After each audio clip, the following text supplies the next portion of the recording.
നമസ്കാരം. അല്പനർത്ഥം കിട്ടിയാൽ അർദ്ധരാത്രിയിൽ കുടപിടിക്കുമെന്നുള്ളത് വളരെ പഴയൊരു പഴമൊഴിയാണ്. അതിൻ്റെ അർത്ഥം എല്ലാവർക്കും അറിയാം. എന്നാൽ ഞാനതിനൊരു ചെറിയ മാറ്റം വരുത്തുന്നു. അല്പനിപ്പോൾ അർത്ഥം കിട്ടിയാൽ അർദ്ധരാത്രിയിൽ കളർ കുട പിടിക്കും. അർദ്ധരാത്രി കുറ്റാക്കുറ്റിരട്ടിൽ ഏത് കളർ എന്ന് ആർക്കും അറിയാതിരിക്കെ, ആരും കാണാതിരിക്കെ കളർ കുട പിടിക്കുന്ന അല്പന്മാരെക്കുറിച്ചാണ് ഇന്ന് എൻ്റെ റിയാക്ഷൻ. എൻ്റെ സുഹൃത്ത് ബിനു ഗിരീതിനെക്കുറിച്ച് ഞാൻ ഈ ചാനലിൽ എപ്പോഴും പറഞ്ഞിട്ടുണ്ട്. തിരക്കഥാകൃത്താണ്. തിരക്കഥാകൃത്തും എൻ്റെ സുഹൃത്തുമായതുകൊണ്ട് മാത്രമല്ല, അങ്ങനെ ഉണ്ടെങ്കിൽ എത്രയോ സുഹൃത്തുക്കൾ എനിക്കുണ്ട്. അവരെ എല്ലാം പരാമർശിക്കണം. ഇല്ല, ബിനു ഗിരീതിനെക്കുറിച്ച് ഞാൻ പറയുന്നത് നല്ല സാമൂഹിക ബോധമുള്ള, സംസ്കാരമുള്ള പുതിയ തലമുറ ചെറുപ്പക്കാർ വളരെ സംസ്കാര സമ്പന്നരായി വളരണമെന്ന് ആഗ്രഹിക്കുന്ന, പലപ്പോഴും ചാനൽ ചർച്ചകളിലെ നന്നായി സംസാരിക്കുന്ന ഒരു മുഖമാണ് ബിനു ഗിരീതിൻ്റേത്. അദ്ദേഹം എനിക്ക് അയച്ചു തന്നൊരു വീഡിയോ ഉണ്ട്. ആ വീഡിയോ ഒന്ന് കണ്ടു നോക്കൂ. Hello,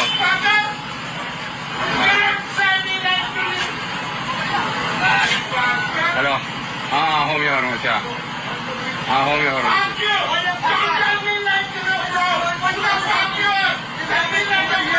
hello.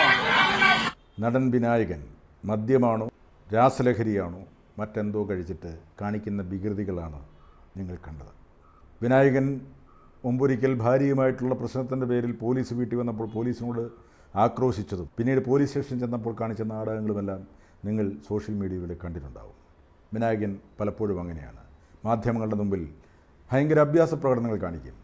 ഞാനെന്തോ സംതിങ്ങാണ്, ഞാൻ ബുദ്ധിജീവിയാണ്, വിവരമുള്ളവനാണ് എന്ന് അറിയിക്കാനുള്ള ശ്രമമാണെന്നാണ് എനിക്ക് തോന്നിയിട്ടുള്ളത്. ഞാൻ ഒരിക്കൽ പോലും സംസാരിച്ചിട്ടില്ല. ഒന്ന് രണ്ട് പ്രാവശ്യം കണ്ടിട്ടുണ്ട്. ധാർഷ്ട്യത്തോടുള്ള പോക്കും നടപ്പും കണ്ടപ്പോൾ തന്നെ മനസ്സിലായി ഇയാൾ ചില്ലറക്കാരനല്ല.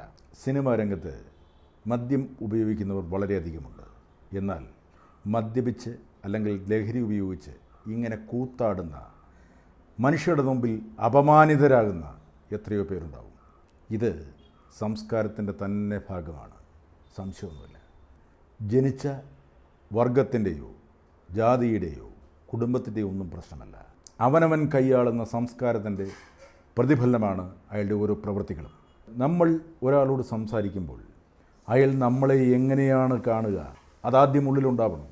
ആ ബോധ്യം ഉള്ളിലുണ്ടെങ്കിൽ സംസ്കാരഹീനമായി ഒരാളോട് സംസാരിക്കാൻ കഴിയില്ല. സുഹൃത്തുക്കൾ തമ്മിൽ ഇരുന്ന് സംസാരിക്കുന്നത് പോലെയല്ല. അവിടെ ഒരുപാട് തമാശകളും പാരവെക്കലുകളും കുറ്റപ്പെടുത്തലുകളും ഒക്കെ ഉണ്ടാവും. ചിലപ്പോൾ ചെറിയ പിണക്കങ്ങളുണ്ടാവും. അതൊക്കെ സുഹൃത്ത് സദസ്സിൽ മാത്രമാണ്. എന്നാൽ ജനങ്ങളെ അഭിമുഖീകരിക്കുമ്പോൾ എങ്ങനെയാണ് പെരുമാറേണ്ടത്, അത് പഠിക്കുക തന്നെ വേണം, സ്വയം മനസ്സിലാക്കേണ്ടതാണ്. ഇന്ന് പ്രധാന പത്രങ്ങളെല്ലാം 4 കോളം വാർത്തയുണ്ടായിരുന്നു. നടൻ ഗണപതി പുതിയ തലമുറയിലെ കഴിവുള്ള നടനാണ്. പണ്ട് സത്യനന്ദിക്കാടിൻ്റെ പടത്തിൽ ബാലതാരമായി വന്ന് ഇപ്പോൾ നായകനിരയിലേക്ക് വന്നുകൊണ്ടിരിക്കുന്ന ഗണപതി. അദ്ദേഹത്തെയും എനിക്ക് പരിചയമില്ല. അദ്ദേഹത്തിൻ്റെ അച്ഛൻ ഒരു അസോസിയേറ്റ് ഡയറക്ടറായ സതീഷ് പൊതുവാളാണ്. അദ്ദേഹത്തിൻ്റെ മൂത്ത സഹോദരനാണ് ചിദംബരം എന്ന് പറയുന്ന സംവിധായകൻ. മഞ്ഞമ്മൽ ബോയ്സൊക്കെ ചെയ്ത ചിദംബരം. ഇത്രയും ചരിത്രം എനിക്കറിയാം. ഗണപതി ഒരുപാട് സിനിമകളിൽ നല്ല വേഷങ്ങൾ ചെയ്തിട്ടുണ്ട്. മിടുക്കനാണ്. പെട്ടെന്ന് വളർന്നു വരാൻ കഴിയുന്ന ഒരു ചെറുപ്പക്കാരനാണ്. അദ്ദേഹം മദ്യപിച്ച് 3 സുഹൃത്തുക്കളുമായി ചേർന്ന് ആലുവയിൽ നിന്ന് കളമശ്ശേരി വരെ റോഡിൽ കാറിൽ അഭ്യാസ പ്രകടനങ്ങൾ നടത്തിയതാണ് പത്രവാർത്ത.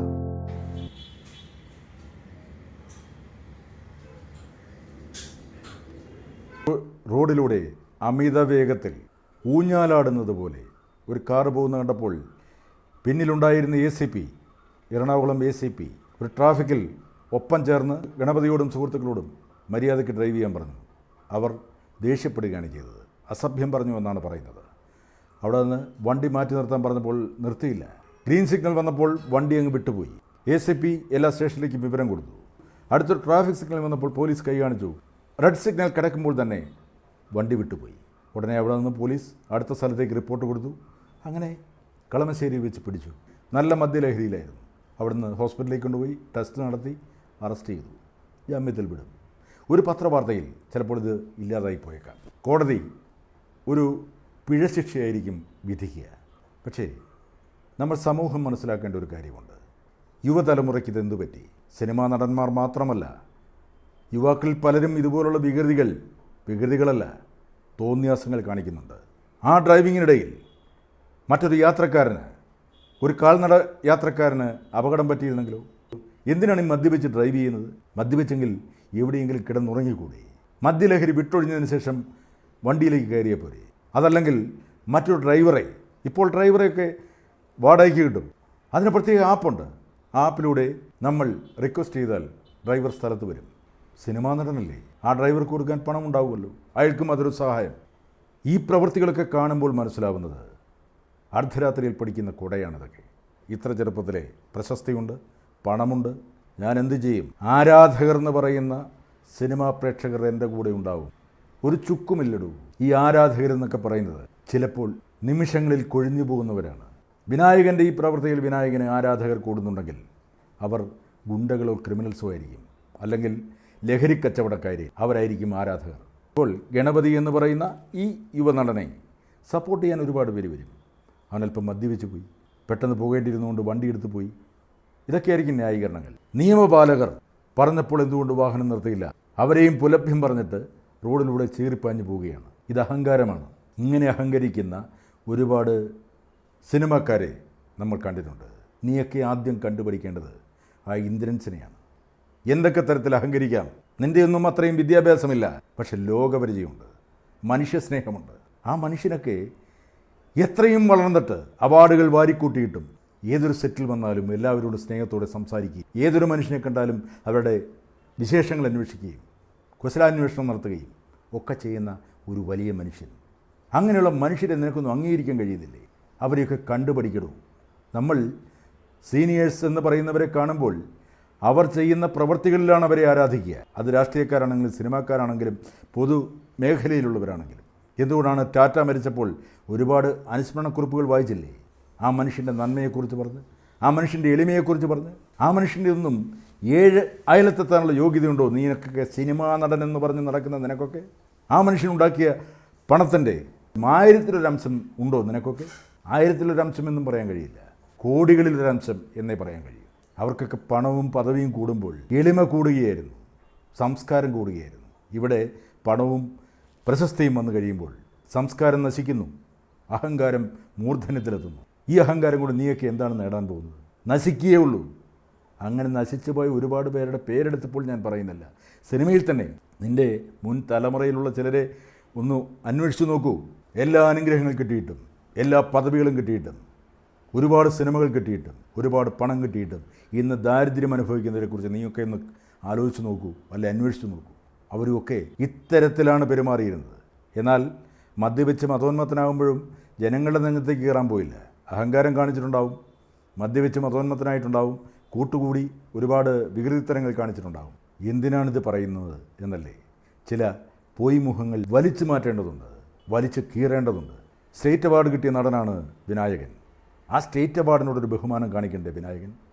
ഓരോ പദവികൾ കിട്ടുമ്പോഴും അതിനോടൊരു ബഹുമാനം വേണ്ടേ? താങ്കളെ സിനിമാ നടനായി വളർത്തിയ ജനങ്ങളോടൊരു ബഹുമാനം വേണ്ടേ? എന്തിനാണ് ഇങ്ങനെ സമനില പോകുന്ന ആ ഒരു തരത്തിൽ മദ്യപിക്കുന്നത് അല്ലെങ്കിൽ ലഹരി ഉപയോഗിക്കുന്നത്?